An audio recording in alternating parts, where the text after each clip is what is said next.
जो समूरा ॾिसंदड़नि खे सलाम। इमाम सोलंकी जे आवाज़ सां दानियाल सोलंकी जी रिपोर्ट मुताबिक़ सीता रोड शहर में फौत थी वियल 8 सालनि जी न्याणी अक्सर चांडियो जे वारसनि ऐं स्टेट फाउंडेशन सीता रोड तरफ़ां डॉक्टर जी लापरवाही ते एहतिजाज तौरु टाउन कमेटी खां रेलवे फाटक ताईं रैली कढी वई ऐं पोइ धरनो हयो वियो।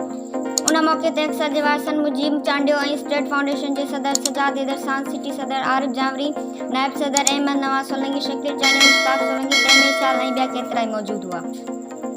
न्याणी जे वारसनि सां इंसाफ़ लाइ मुजीब चांडियो ऐं फाउंडेशन जे अॻुवाणनि जो चवणु हो त डॉक्टर जे न हुअण सबबि अक्सर चांडियो पंहिंजे पीउ जे हथनि में दम ॾिनो। हिननि जो मुतालबो हुयो त डॉक्टर खे गिरफ़्तार कयो वञे त जीअं को ॿियो नुक़सान न थी सघे।